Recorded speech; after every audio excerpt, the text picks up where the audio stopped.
Hello मेरे प्यारे बच्चों, कैसे हैं आप लोग। आज हम लोग पढ़ेंगे सीडीपी, जो हाथ से बनाया हुआ नोट्स है, जिसके माध्यम से मैं 3 बार सीट पास की हूँ। उसी से मैं पढ़ाती हूँ। आप लोग से भी कह दूँ कि यूथ का पीवाईक्यू बुक ले लीजिएगा, उससे पढ़ लीजिए। बस यही पढ़ के आप लोग पास कर जाएंगे। अच्छा नंबर, ज्यादा नंबर चाहिए तो हाथ से नोट्स वाला ये सब देख लीजिएगा। सिलेबस के अनुसार है, आप लोग देख सकते हैं। सिलेबस के अनुसार है, हाथ से बनाया हुआ नोट्स। एक बार जरूर आप लोग इस वीडियो को देख लीजिएगा, पढ़ लीजिएगा। जो नहीं बनाते हैं हाथ से नोट, खुद देख ले बने बनावट। ठीक है, शुरू कर रही हूँ। ज्यादा आनुवंशिकता एवं वातावरण का प्रभाव। आनुवंशिकता किसको कहते हैं? आनुवंशिकता का अर्थ क्या है?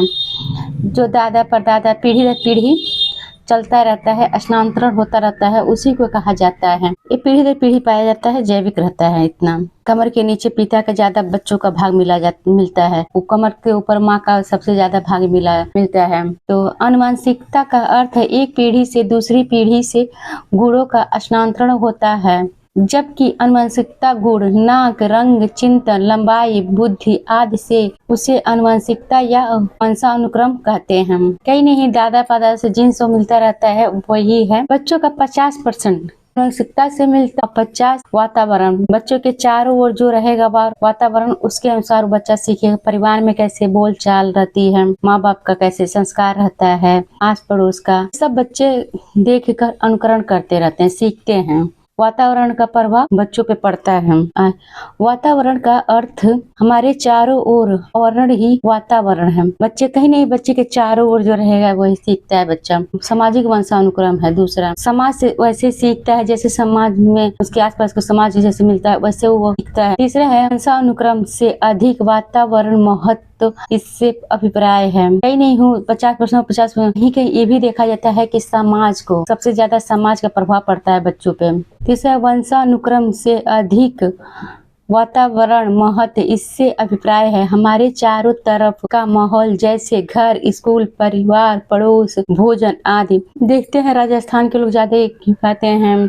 पंजाब में चले जाइए तो वहाँ पे भी मक्के की रोटी, सरसों का साग, हर जगह का अलग अलग भोजन रहता है। हर घर में भोजन अलग अलग पाए जाते हैं।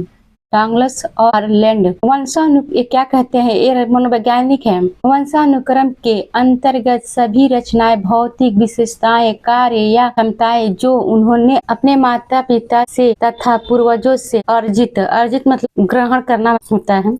लंबाई, शारीरिक बनावट, ये सब वही अर्जित कहा जाता है। अपने दादा दादी चाचा से अर्जित किए होते हैं। शामिल है जेम्स डेवर। जेम्स डेवर क्या कह रहे हैं? माता पिता की शारीरिक एवं मानसिक विशेषताओं का संतान में हस्तांतरण होना वंशानुक्रम है। गुडवर्थ क्या कह रहे हैं? वातावरण में वे सभी बाह्य तत्व आ जाते हैं जिन्होंने व्यक्ति को जीवन आरंभ करने के समय से प्रभावित होता है। आगे प्रत्यागमन का सिद्धांत, विपरीत गुणों का उत्पन्न होना, यानी तेज बुद्धि वाले माँ बाप के कम बुद्धि के बच्चे होना या कम बुद्धि वाले के तेज के बच्चे होना। गाल्टन का सिद्धांत, इनके अनुसार जब बच्चे में गुण पिछली पीढ़ी से भी होते हैं, जैसे दादा दादी, ये तो या गाल्टन का सिद्धांत या जीव गणना सिद्धांत है।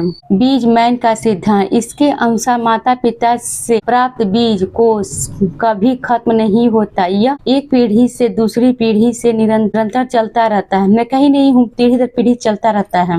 मैं बीमार नहीं पड़ी होती तब क्या पूछना, बीमार पड़ी के जिंदगी खराब कर रहे। पैर में ही खून जम गया था, पूरी पैर। गेगर मेंटल को आनुवंशिकता का जनक कहा जाता है। उन्होंने मटर के दानों पर प्रयोग करके आनुवंशिकता के नियम निर्धारित किए। इसमें पढ़ लीजिए प्रश्न उत्तर क्या पूछ, हाथ से जो बुक में लिखा था, मतलब जिस बुक से मैं लिखी थी उसमें क्वेश्चन आंसर दिया था, तो वही मैं लिखी हूँ। आप लोग एक बार जरूर स्क्रीनशॉट लीजिए, चाहे वीडियो देख लीजिएगा। आगे है प्रश्न उत्तर। प्राकृतिक पोषण विवाह निम्नलिखित में से संबंधित है। ठीक में लगा दी हूँ, जब मैं पढ़ रही थी उसी वक्त लगाई थी। आनुवंशिक एवं वातावरण। दूसरा है व्यवहार एवं वातावरण। तीसरा है वातावरण एवं जीव विज्ञान। चौथा है वातावरण एवं पालन पोषण। इसमें तो देख ही रहे हैं। ठीक है, पहला सही आनुवंशिक एवं वातावरण। दूसरा है आनुवंशिकता को कैसे दिया? सामाजिक संरचना माना जाता है। ये है गौड़, 2 है गत्यात्मक, 3 है स्थिर, 4 है प्राथमिक। सब्सक्राइब कर दीजिए, मैं भी लाइव वीडियो में आऊंगी और जो आप कमेंट करके पूछना है पूछिएगा, मैं वैसे पढ़ाऊंगी आप लोग के अनुसार,